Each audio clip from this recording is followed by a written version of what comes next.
কুমিল্লায় বলে ফরকিয়া বেশি, এটা কি হাসানি? হ্যাঁ, আমি তো এটা আসলে যাচাই বাছাই স্যার আন্তাজি কয়ে বিপদে পড়মুনি। কুমিল্লায় কি ফরকিয়া বেশি? এটা অনেক বক্তারাও কয়, এটা আন্তাজি কইলে কামইব। যাক যাক, যদি বেশি থাকে তবে মা বোনদেরকে একটু ওয়াজ করে যায়। ও পার্কও আছে, এই জঙ্গল পার্কও না। ফরকিয়া করলে তো বালা, এটা একেবারে খারাপ না, উপকার করো।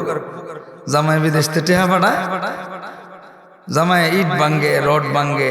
আরে বিদেশ কি জমিদারি করে নাকি ব্যাংকের ম্যানেজার? বেড়া জাতিসংঘের সচিব, রাস্তা ঝাড়ু দেয়, রাস্তা মালিকের বউর ফাইজামা দিয়ে দে। বাংলা কথা কইলা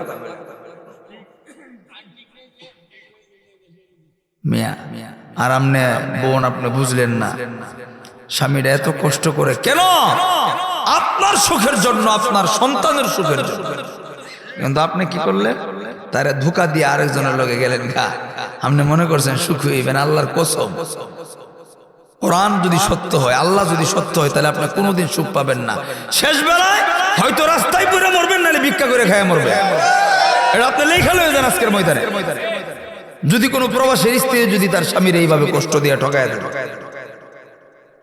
কারণ আপনি কি মনে করছেন এটা? বাপ নাই, মা নাই, বন্ধু নাই, কেউ নাই, একা একা বিদেশের মাটিতে কুকুরের মতো কাটতেছে।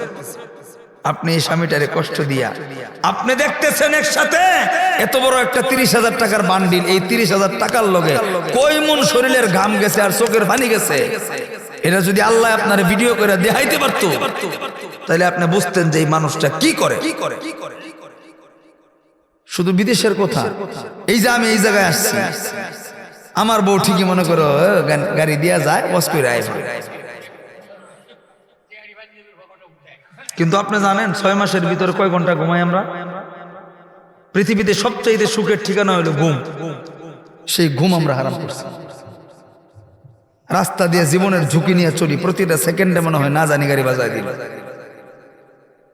কিন্তু বিবি যখন ফোন দিয়া তার প্রয়োজনের কথা বলে, মনে হয় যেন আমি বাংলাদেশের প্রধানমন্ত্রীর ছোট ভাই। এটা শুধু আমার না, আপনার ক্ষেত্রেও তাই।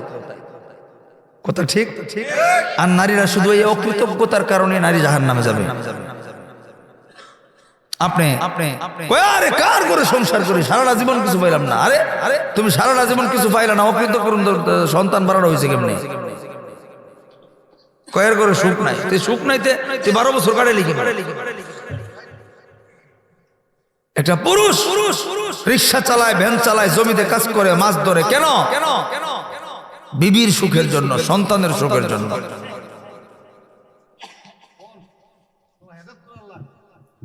এই জন্য ভাইরা কথাগুলি বুঝেন, আপনি যাই ভাবেন, এটা সমাজের বাস্তবতা।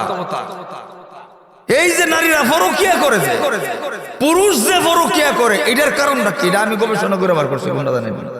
আপনার একটু দেরি হলে কষ্ট হইব। আচ্ছা শুনেন, মা বোনদেরকে বলছি, আল্লাহ আপনি কালা হন আর দলা হন, আপনার দাঁত থাকুক আর কান্না থাকুক, আপনার জায়গা থেকে আল্লাহ আপনার সুন্দর করে বানাইছে। এবং যার সাথে আপনার বিয়ে হবে, এটা সুন্দর দেখে আল্লাহ মিলাই দিছে। পরকিয়া করে পুরুষ কেন? বিয়ে শাদীর পরে এটার 95 কারণ হলো নারী। আপনি মনে করেন আমি মাহফিলে যাই প্রতিদিন, কত নারী আমার চোখে পড়ে। ডিজিটাল যুগ, মোবাইল চালায়, সুন্দরী নারী সামনে আসে না? যে আমি তো আর ফির সামনে, আমরা যুবক মানুষ, এটা একদম বাস্তবতা কথা এগুলি বলছি আপনাদের। আপনি একটা দাঁত মরণের পেস্ট কিনতে যাবেন, নারীর ছবি। একটা বিস্কিট কিনতে যাবেন, এটার ভিতরেও বেটির ছবি, সুন্দর করে সাজ্জা করা রয়েছে। আপনি বাজারে ব্যবসা করেন, আপনার সামনে কত সুন্দর লিপস্টিক মাইরা, চুল কালার কইরা, কত সুন্দর সাজ্জা বেটির আইডা যায়। আপনার পুরুষ, তার দিকে এক নজর গেলে আপনার দৃষ্টি অন্যরকম হবে। এটাই পুরুষের পুরুষত্ব। যদি কারো না হয়, তাহলে সে পুরুষ না, সে হিজলা। এই যে আপনার স্বামীটা বাহিরে ব্যবসা করে, চাকরি করে, রিক্সা চালায়, ভ্যান চালায়, হাজারো নারী তার নজরে পড়ে, কত সুন্দর পারফিউম মাইরা, কত সুন্দর সাইজা ঘুরে। এই পুরুষটা সারাদিন কষ্ট কইরা দোকানদারি কইরা হাজার মানুষের সাথে ঝগড়া কইরা লেনদেন নিয়া কষ্ট কইরা যখন রাত্রে ঘরে ঢুকে দরজায় আওয়াজ দেয়, বউ দরজা খুলে 10 মিনিট পরে যাও, দরজা খুলছে, তার চেহারা আর দেয়া জানা, দরজা খোলার লগে লগে তার ফাঁসাটা ঘুরাই দিছে, দেহ আগে ফাঁসা। মানে স্বামীর কোনো গুরুত্ব নাই ঘরের ভিতরে। সে যায় দেখে বিছানার কোনো ঠিক ঠিকানা নাই, ঘরের কোনো পরিবেশ নাই। নারীর প্রতি আকর্ষণ হবে, আল্লাহ পুরুষের সুন্দর কইরেই বানাইছে, কিন্তু নারী সুন্দর, তার সুন্দর হওয়ার জন্য আরো উপরও কোন আল্লাহ হালাল করে দিয়েছে। নারী সাজলে সুন্দরী, না সাজলে বান্দরী। 3 দিন গোসল না করলে আপনি যত বড় পুরুষই হন, যত যৌবন চাই দেই তাকে, আপনি ওই বেটির কাছে যাইতেন না। একটা নারী যদি 2 দিন ব্রাশ না করে, সে যদি গোসল না করে, আপনার চাহিদা হবে না যে তার সাথে আমি মিলন করি। এটা হলো বাস্তবতা। কারণ সে নিজের যত গুছায় রাখবে তত সুন্দর, এবং কি সে যে নিজের পরিষ্কার রাখবে, লিপস্টিক লাগাবে, মেকআপ করবে, এটা তার জন্য ইবাদত, স্বামীর জন্য করলে। কিন্তু ঘরে যায় দেখে কি বউটা কেমন লোলার মতো ন্যাংরার মতো বই দিছে, ফানও খায়।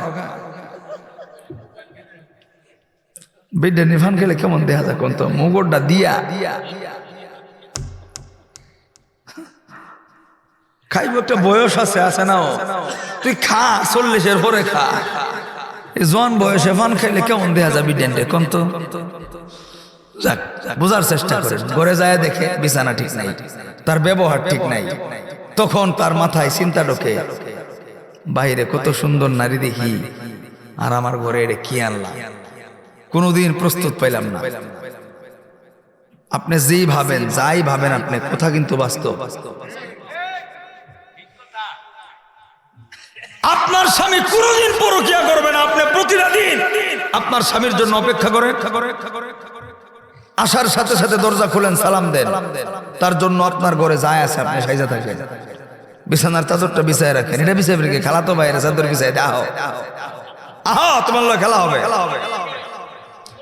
বাজারে গেলে এরম পারফিউম মানে বুড়া বেড়াও কই, এটা কি যায় রে, ভাগল হয়ে গেলাম। অথচ স্বামী এলে শরীর থেকে কামের গন্ধ। কেন? তুমি ঘরের ভিতরে স্বামীর জন্য বিছানার চাদরটা চেঞ্জ করো, নিজের সারাদিন কাজ করছো, এই পোশাকটা চেঞ্জ করে দাও, পোশাকটা পইরা একটু মেকআপ টেকআপ যায় আছে তোমার, তুমি ওইভাবে সাইজা স্বামীর জন্য অপেক্ষা করো। আল্লাহর কসম করে বলি, স্বামী যদি মানুষ হয়, যদি কুত্তা না হয়, যদি মানুষ হয় চেহারা সুলতেও, এরপরে ওই স্বামী কোনোদিন পরকিয়া করবে না। কেন? তার ভিতরে আল্লাহ একটা বিবেক দিছে। সে চিন্তা করবে আমার ঘরের ভিতরে আমার বিবিটা যেমনই থাকুক আমার জন্য অপেক্ষা করে, তার মানে সে আমার বড় ভালোবাসে। কিন্তু আমাদের সমাজে কি তা হয়? বাইরে যাবো বলা কি সাজনি, দুলাভাইয়ের বাড়ি বেড়াইবার যাইব, ওরে সুবহানাল্লাহ, মনে হয় দুলাভাইয়ের লোক বার হয়ে যেতেছে একবারে। অথচ নিজের স্বামীর কোনো গুরুত্ব নাই। কথা ঠিক? এই কারণেই নারীরা ম্যাক্সিমাম জাহান্নামী হবে। আল্লাহ আমার মাদেরকে বোঝার তৌফিক দান করুক, বলেন আমিন। আছে মা বোনরা আশপাশে না বাড়িতে? ফ্যান্ডেল কই? ফ্যান্ডেল লাগে না? না, হ্যাঁ, যাক।